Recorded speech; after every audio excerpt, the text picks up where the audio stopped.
भक्तगणों, श्रीमद् भागवत में भागवत दसम स्कंद में आज 48वां 68वां अध्याय में आपको कौरवों पर बलराम जी का आकोप और सांब का विवाह यह कथा कहूँगा। भक्तगणों, आप भक्ति माँ भगवती चैनल को लाइक एंड सब्सक्राइब जरूर करें। भगवान कृष्ण आपका कल्याण करेंगे। कथा सुनिए। श्री सुखदेव जी कहते हैं, परीक्षित, जामवंत नंदन सांब अकेले ही बहुत बड़े बड़े वीरों पर विजय प्राप्त करने वाले थे। वे स्वयंवर में स्थित दुर्योधन की कन्या लक्ष्मणा को हर लाए। इससे कौरवों को बड़ा क्रोध हुआ। वे बोले, यह बालक बहुत ढीठ है, देखो तो सही।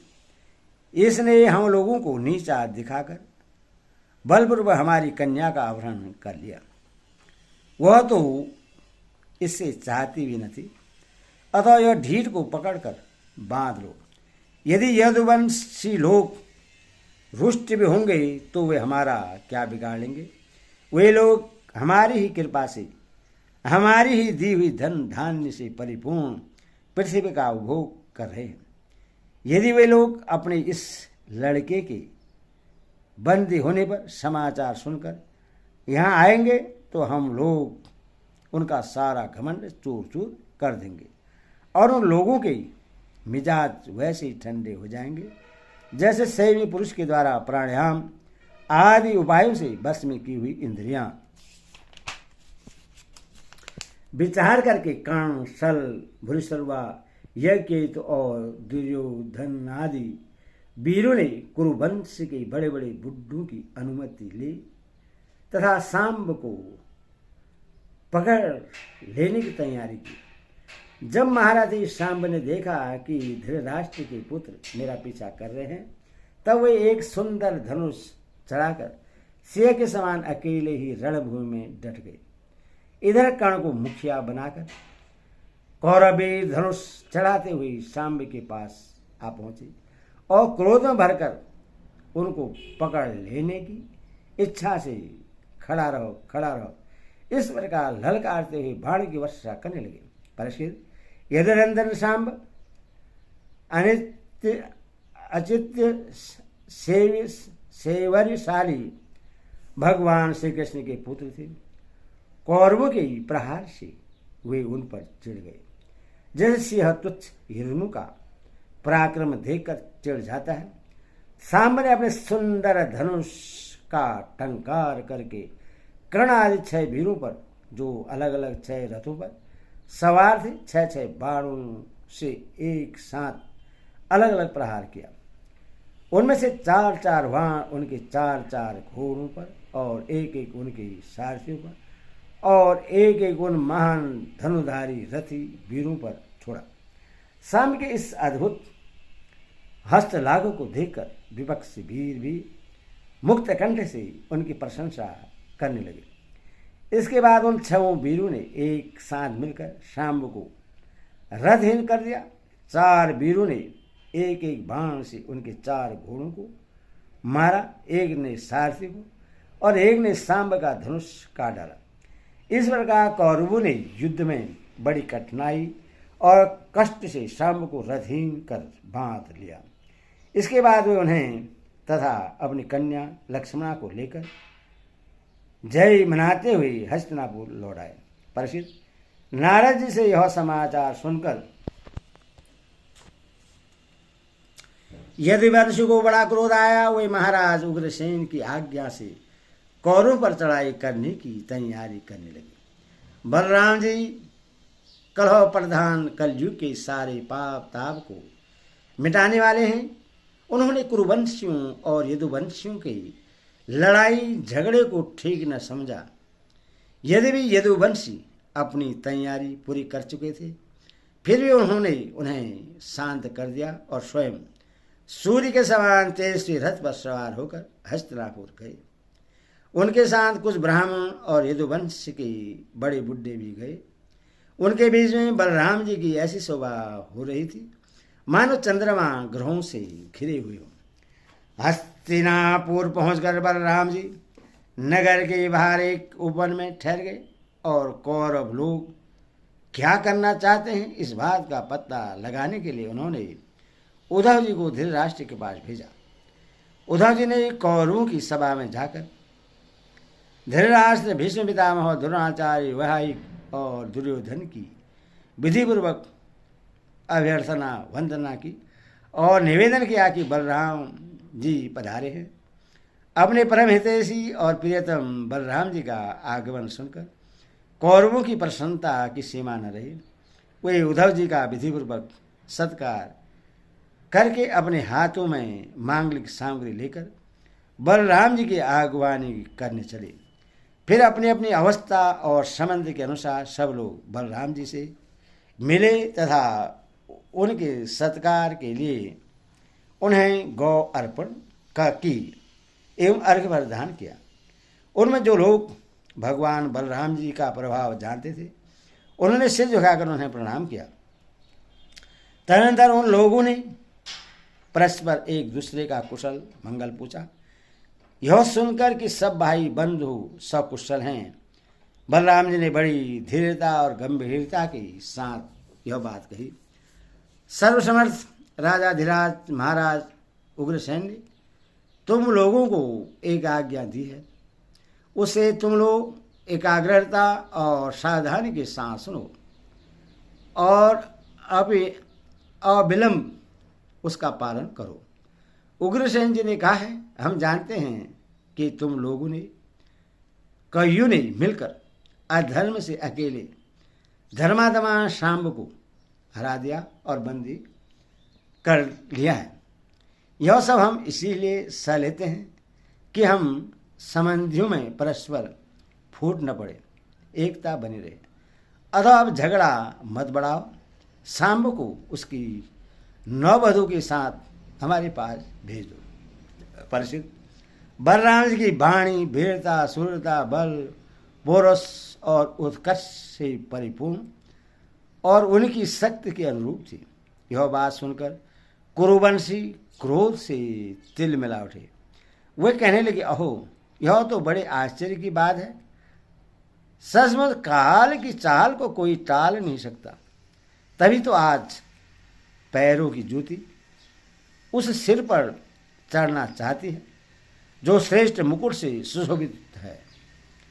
उन यदुवंशियों के साथ किसी प्रकार हम लोगों ने विवाह संबंध कर लिया। ये हमारे साथ सोने बैठने और एक पंक्ति में खाने लगे। हम लोगों ने ही इन्हें राज सिंहासन देकर राजा बनाया और अपने बराबर बना लिया। ये यदुवंशी चवर, पंखा, शंख, सभी छत्र, मुकुट, राज सिंहासन और राजोचित सैया का उपभोग इसीलिए कर रहे हैं कि हमने जानबूझकर इस विषय में उपेक्षा कर रखी है। बस बस अब हो चुका। यदुवंशियों के पास अब राजचिन्ह रहने की आवश्यकता नहीं, उन्हें उनसे छीन लेना चाहिए। जैसे सांप को दूध पिलाने वाले के लिए घातक है, वैसे हमारे दिए हुए राजचिन्ह को लेकर ये यदुवंशी हमसे ही विपरीत हो रहे हैं। देखो तो भला हमारी कृपा प्रसाद से तो इनकी बढ़ती हुई और अब ये निर्ज होकर हमें पर हुक्म चलाना चले हैं। शोक है। जैसे सिंह का घास कभी भेड़ा नहीं छीन सकता, वैसे यदि भीष्म, द्रोण, अर्जुन आदि कौरवीर जानबूझकर न छोड़ दें न दे दें तो स्वयं धीरा इंद्र भी किसी वस्तु का उपभोग कैसे कर सकते हैं। श्री सुखदेव जी कहते हैं, परिषद कुरुवंशी अपनी कुलीनता, बांधों, परिवार वालों, भीष्मादि के बल और धन संपत्ति के घमंड में चूर हो रहे थे। उन्होंने साधारण शिष्टाचार की भी परवाह नहीं की और भगवान बलराम जी को इस प्रकार दुर्वचन कहकर हस्तिनापुर लौट गए। और वे भगवान बलराम जी को इस प्रकार दुर्वचन कहकर हस्तिनापुर लौट गए। बलराम जी ने कौरवों की दुष्टता अशिष्टता देखी और उनके दुर्वचन भी सुने। अब उनका चेहरा क्रोध से तमतमा उठा। उस समय उनकी ओर देखा तक नहीं जाता था। वे बार बार जोर जोर से हंसकर कहने लगे, सच है, जिन दुष्टों को अपनी कुलीनता, बल पुरुष और धन का घमंड हो जाता है, वे शांति नहीं चाहते। उनको दमन करने का, रास्ते पर लाने का उपाय समझाना बुझाना नहीं, बल्कि दंड देना है। ठीक वैसे ही जैसे पशुओं को ठीक करने के लिए डंडे का प्रयोग आवश्यक होता है। भला देखो तो सही, सारे यदुवंशी और श्री कृष्ण भी क्रोध से भरकर लड़ाई के लिए तैयार हो रहे थे। मैं उन्हें सने सने समझा बुझाकर उन लोगों को शांत करने के लिए, सुलह करने के लिए यहाँ आया। फिर भी ये मूर्ख ऐसी दुष्टता कर रहे हैं। इन्हें शांति प्यारी नहीं है, कलह प्यारी है।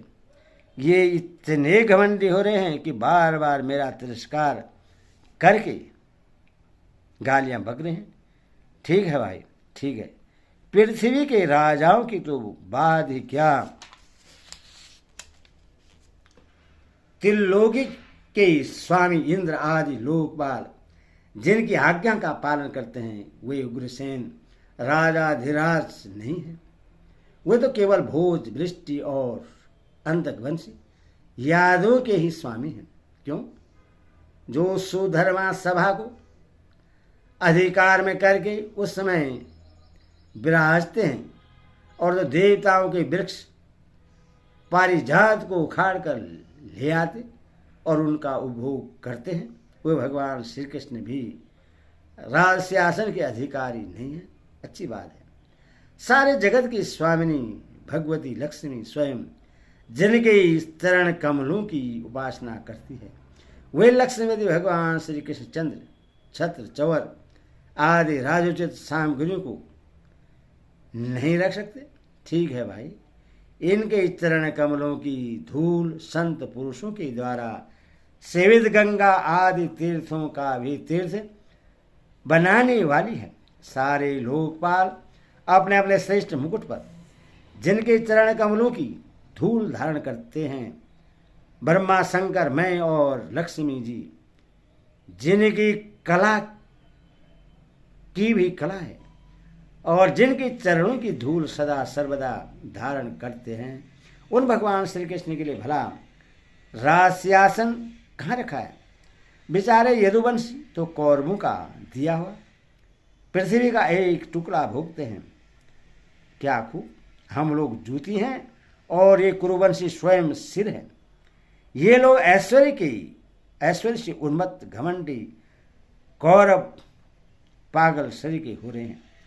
इनकी एक एक बात कटुता से भरी और बेसिर पैर की है। मेरे जैसा जो इनका शासन कर सकता है, इन्हें दंड देकर इनके होश ठिकाने ला सकता है, भला इनकी बातों को कैसे सहन कर सकता है। आज मैं इस सारी पृथ्वी को कौरवहीन कर डालूंगा।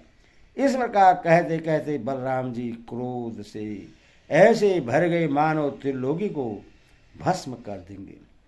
वे अपना हल लेकर खड़े हो गए। उन्होंने उसकी नोक से बार बार चोट करके हस्तिनापुर को उखाड़ लिया और उसे डुबाने के लिए बड़े क्रोध से गंगा जी की ओर खींचने लगे।